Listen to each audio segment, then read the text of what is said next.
Olá pessoal, sextou! Sejam todos bem-vindos ao nosso primeiro vídeo desta sexta-feira. E agora é oficial, nós temos um mandatário persona non grata no G7 lá na Suíça.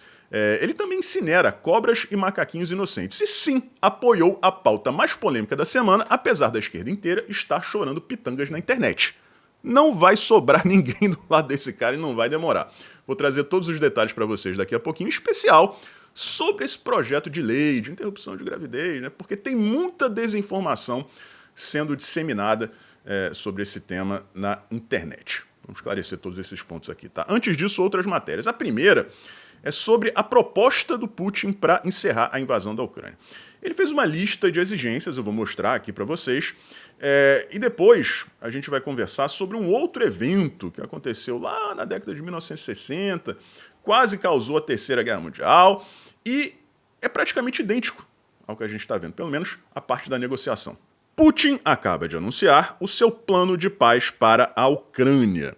Primeiro item da lista: a Ucrânia deverá retirar-se integralmente das regiões de Luhansk, Donetsk, Zaporizhzhia e Kherson. São áreas ucranianas, territórios ucranianos. Não apenas das áreas ocupadas, mas sim da totalidade dos territórios, incluindo os não ocupados por tropas russas. Segundo item: a Ucrânia deverá desistir da sua intenção de entrar para a OTAN e para a União Europeia.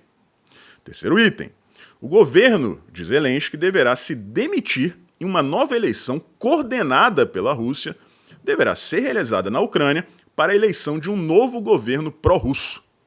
E por fim, item 4, os soldados ucranianos deverão ser desmobilizados e as armas ocidentais deverão ser entregues para a Rússia. Bom, pessoal, vocês já devem ter ouvido falar da crise dos mísseis de Cuba, né, que aconteceu lá na década de 1960, quase foi a Terceira Guerra Mundial, os Estados Unidos quase disparam o primeiro míssil, e aí eu acho que a gente nem estava por aqui, né, se isso tivesse acontecido. Mas a estratégia de negociação do Putin é exatamente a mesma que os soviéticos usaram lá naquela época. Como isso funciona? Você vai lá, faz uma lista de exigências absurdas e lá no meio você coloca aquilo que você realmente quer. E aí, quando começam as negociações, você começa a abrir mão de um monte de coisas que, na verdade, você não faz questão nenhuma, né, que elas sejam aceitas. E aí você chega num ponto e você fala, tudo bem, eu estou abrindo mão disso, estou abrindo mão daquilo, mas isso aqui, vamos manter isso aqui, né? Pelo menos isso aqui. Aí você consegue o que você queria e ainda fica lá de, eu sou um negociador, né, flexível. Abrir mão de um monte de coisas aqui. Tá? Então, eu sou legal, eu sou bacana. Lá naquela época, os Estados Unidos tinham uma base militar na Turquia. E os seus mísseis de longo alcance poderiam alcançar Moscou. Então, os soviéticos transportaram mísseis soviéticos para Cuba. E aí eles ficaram mais ou menos na mesma situação. Nós também temos alcance aqui para atingir os Estados Unidos. Né? E aí foi o que aconteceu. Fizeram uma lista absurda, né, cheia de exigências impossíveis de serem atendidas, e lá no meio estava lá, retirada da base militar da Turquia. E pronto, foi o que aconteceu. Agora, quais são as exigências aí que realmente o Putin não vai abrir mão? Entrada da Ucrânia na OTAN e na União Europeia, e eu acho que ele vai querer manter ali alguns territórios, né, ucranianos, mas não da maneira como ele expôs aí. Totalidade, mesmo as partes que não estão ocupadas pela Rússia e tal, eu acho que ele vai dar uma... Não é que ele vá ceder, né? É porque realmente o que ele quer não é tudo aquilo que ele está fingindo exigir. Tá? Duvido que, obviamente, é impossível que a Ucrânia aceite isso, então eles vão ficar ali, né, lapidando o acordo até chegar um denominador comum e o Putin vai conseguir o que queria. Tá? Segunda matéria, pessoal. Seguinte, vamos começar aqui a falar a respeito do que está acontecendo lá no G7. Porque o Javier Milei e o Zelensky excluíram o Lula da agenda deles, da agenda oficial deles lá no G7.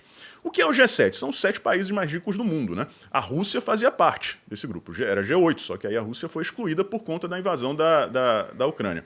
E aí os outros países vão lá, né, para negociar acordos e tal, acordos comerciais, diplomáticos. O Brasil está lá, a Argentina está lá, a Ucrânia está lá, praticamente o mundo todo está lá. O Ocidente inteiro está, com certeza, né? E os países desenvolvidos do Oriente, né? O Japão está lá, né? Enfim, Coreia do Sul. E aí, o Milei e o Zelensky excluíram o Lula. O Milei, por motivos mais do que óbvios, né, a gente sabe do que está acontecendo aqui, dessa briga, né, que está se acirrando semana a semana entre Brasil e Argentina. E o Zelensky, pessoal, além, né, daquela série de declarações infelizes, para não dizer outra coisa, do Lula, ele ficou sabendo pouco tempo antes que dessa vez, realmente, o Lula, não é que ele tenha extrapolado, ele deu uma declaração que, como eu venho falando aqui, ele está senil, ele apresenta sinais claros de demência. Porque o que ele disse, ele pode até pensar, vai ter gente da direita e gente da esquerda que vai concordar com isso, com o que ele falou. Por quê? Porque líderes, na maioria dos casos, são ególatras, né? Que só estão preocupados com a imagem deles e tal, não estão nem aí para o povo, eles querem alcançar os objetivos deles, geopolíticos, militares, e não estão se importando com as perdas humanas. Né? Então, e eu não vou recriminar pessoas que concordam com o que o Lula disse. Agora, ele, como presidente da República, nunca poderia falar isso. Não é só como presidente da República, como líder político. Mesmo que ele não fosse presidente, se ele fosse líder da esquerda no Brasil, né, ele não poderia falar isso. O Bolsonaro não pode falar isso. Ele disse que o Putin e o Zelensky estão gostando da guerra. Como eu acabei de falar, vai ter um monte de gente, tanto da direita quanto da esquerda, que vai concordar com o que o Lula disse. Pelos motivos que eu já expus. Zelensky e Putin não estão preocupados com soldados, se tem gente morrendo de um lado ou de outro. Eles querem os objetivos deles. E dane-se o povo. Agora, o Lula não pode falar isso, ainda mais no G7. Enfim, é um bêbado inconsequente. Né? Sinal, claro, de demência. Você não tem filtro. Pesquise na internet que vocês vão perceber. Vocês vão ver que eu estou falando a verdade. Quem tem demência mais avançada não tem filtro nenhum. Sai falando tudo que vem na cabeça. E é isso que o Lula faz, né? Pessoal, vamos falar aqui agora a respeito dessa proposta de lei, né, que acabou passando no Congresso. Eu não posso falar a palavra exata, que começa com ar e termina com orto, né? Mas interrupção de gravidez. Porque estão chamando de PL do A, né, orto. E não é verdade. Porque ela trata dos casos de violência. Né? Uma gravidez que acontece após, né, consequência de uma violência, uma prática de violência sexual. E a lei permite, nesse caso e em alguns outros, que o procedimento seja feito. Só que agora, né, com esse projeto de lei, a vítima tem até o 6º mês de gravidez para poder fazer isso, né, para poder legalmente passar por esse procedimento. É isso. 6 meses é mais do que suficiente para algo ser feito nesse sentido, se é isso que a pessoa deseja. Tá? E aí a esquerda começa, né? Uma pauta a favor da violência, que é aquela outra palavra que a gente não pode falar, né? Aí upro e tal. E é mentira. Basta você chegar para qualquer pessoa dessa aí que está pseudo-argumentando, falando isso, e perguntar, vem cá, o agressor, você defende a ressocialização desse agressor aí, ou castração e prisão perpétua ou até pena capital? Quem defende esse tipo de gente é quem defende ressocialização. Porque nós da direita defendemos outra coisa. A exclusão dessa pessoa da sociedade, de um jeito ou de outro. Então quem é que está do lado do cara, do agressor? Somos nós ou são eles? Eles distorcem tudo, né? Fazem questão de não mencionar a questão dos 6 meses, das 22 semanas, que é o ponto principal. Gente, eu tenho uma amiga que nasceu prematura de 6 meses.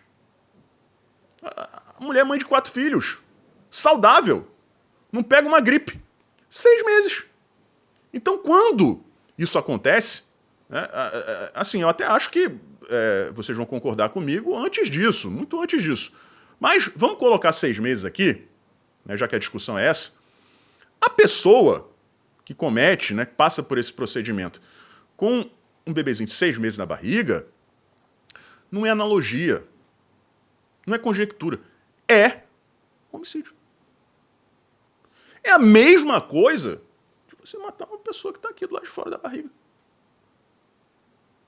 Agora, nós somos contra que esta vida seja interrompida de uma pessoa inocente, de um bebezinho inocente na barriga da mãe.